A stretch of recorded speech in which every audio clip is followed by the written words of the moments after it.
ഓർമ്മകളിലിരമ്പുന്ന കടലുണ്ടി. കാൽനൂറ്റാണ്ട് പിന്നിട്ടിട്ടും ഉത്തരം കിട്ടാത്ത മഹാദുരന്തം.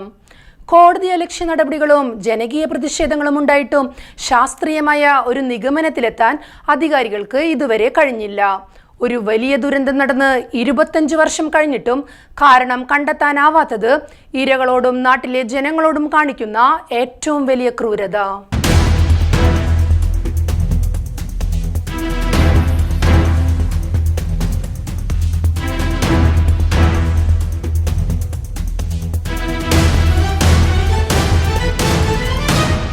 മലയാളിയുടെ മനസ്സിൽ ഒരിക്കലും ഉണങ്ങാത്ത ഒരു മുറിവാണ് കടലുണ്ടി തീവണ്ടി അപകടം.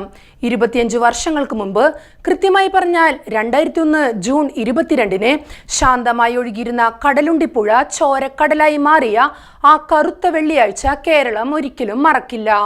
ദുരന്തം നടന്ന് ഇന്ന് കാൽനൂറ്റാണ്ട് തികയുമ്പോഴും എന്തുകൊണ്ട് ആ അപകടം സംഭവിച്ചു എന്ന ചോദ്യത്തിന് കൃത്യമായ മറുപടി നൽകാൻ ഇന്ത്യൻ റെയിൽവേക്ക് സാധിച്ചിട്ടില്ല എന്നത് ഈ ദുരന്തത്തിന്റെ ആഘാതം വർദ്ധിപ്പിക്കുന്നു.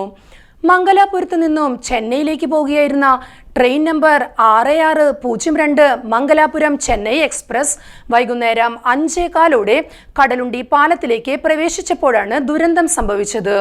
പെയ്തു തകർക്കുന്ന മൺസൂൺ മഴയ്ക്കിടയിൽ ഒരു വലിയ ശബ്ദത്തോടെ ട്രെയിനിന്റെ 3 കോച്ചുകൾ പാളം തെറ്റി പുഴയിലേക്ക് പതിച്ചു. മറ്റൊരു കോച്ച് പാലത്തിൽ തൂങ്ങിക്കിടന്നു. ഒഴുക്കുള്ള പുഴയിലേക്കാണ് മനുഷ്യർ മരണപ്പാച്ചിൽ നടത്തിയത്. അപകട ദിവസം തന്നെ 43 പേരുടെ ജീവൻ പൊലിഞ്ഞു. പിന്നീട് ചികിത്സയിലിരിക്കെ 9 പേർ കൂടി മരണത്തിന് കീഴടങ്ങിയതോടെ ആകെ മരണസംഖ്യ 52 ഉയർന്നു. 300-ലധികം ആളുകൾക്ക് ഗുരുതരമായി പരിക്കേറ്റു.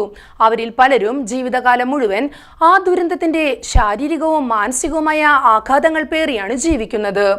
ഔദ്യോഗിക രക്ഷാപ്രവർത്തകർ എത്തുന്നതിന് മുൻപ് തന്നെ കടലുണ്ടിയിലെയും പരിസര പ്രദേശങ്ങളിലെയും ധീരരായ നാട്ടുകാരാണ് പുഴയിലേക്ക് ചാടി രക്ഷാപ്രവർത്തനം നടത്തിയത്. വഞ്ചികളും തോണികളുമായി അവർ മനുഷ്യജീവനുകൾക്കായി തിരച്ചിൽ നടത്തി. സ്വന്തം ജീവൻ പണയപ്പെടുത്തി അവർ നടത്തിയ ആ അശ്രാന്ത പരിശ്രമം ഇല്ലായിരുന്നുവെങ്കിൽ മരണസംഖ്യ ഇതിലും എത്രയോ ഇരട്ടിയാകുമായിരുന്നു.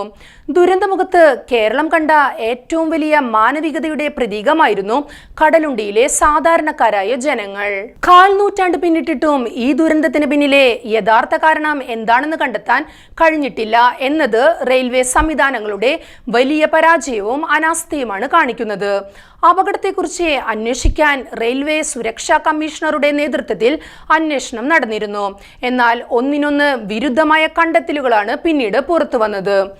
ഒന്ന്, പാലത്തിന്റെ തകരാർ. 140-ലധികം വർഷം പഴക്കമുള്ള ബ്രിട്ടീഷുകാരുടെ കാലത്ത് നിർമ്മിച്ച 18-ാം നമ്പർ പാലത്തിന്റെ തൂൺ തകർന്നതാണ് അപകടത്തിന് കാരണമെന്നായിരുന്നു പ്രാഥമിക വിലയിരുത്തൽ. 2, അട്ടിമറി സാധ്യതയും റെയിൽവേ വാദവും. എന്നാൽ പാലത്തിന് തകരാറില്ലായിരുന്നുവെന്നും പെട്ടെന്ന് ബ്രേക്ക് ഇട്ടതുകൊണ്ടോ അല്ലെങ്കിൽ പാളത്തിലെ തകരാറുകൊണ്ടോ ആണ് അപകടം സംഭവിച്ചതെന്നുമുള്ള വാദങ്ങൾ റെയിൽവേ നിരത്തി. കോടതിയലക്ഷ്യ നടപടികളും ജനകീയ പ്രതിഷേധങ്ങളും ഉണ്ടായിട്ടും ശാസ്ത്രീയമായ ഒരു നിഗമനത്തിലെത്താൻ അധികാരികൾക്ക് ഇതുവരെ കഴിഞ്ഞില്ല.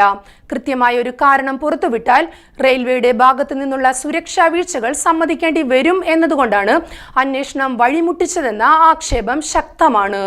ഒരു വലിയ ദുരന്തം നടന്ന് 25 വർഷം കഴിഞ്ഞിട്ടും അതിന്റെ കാരണം കണ്ടെത്താനായില്ല എന്ന് പറയുന്നത് ഇരകളോടും ഈ നാട്ടിലെ ജനങ്ങളോടും കാണിക്കുന്ന ഏറ്റവും വലിയ ക്രൂരതയാണ്.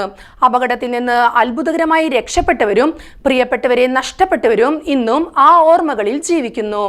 ഓരോ ജൂൺ 22 കടന്നു പോകുമ്പോഴും കടലുണ്ടിപ്പുഴയിലെ ഓളങ്ങൾക്ക് ആ പഴയ നിലവിളികളുടെ ശബ്ദമാണെന്ന് അവർ പറയുന്നു. ശാരീരികമായി തളർന്നുപോയ പലർക്കും പ്രഖ്യാപിച്ച ധനസഹായങ്ങളോ പുനരധിവാസങ്ങളോ പൂർണ്ണമായി ലഭിച്ചതുമില്ല.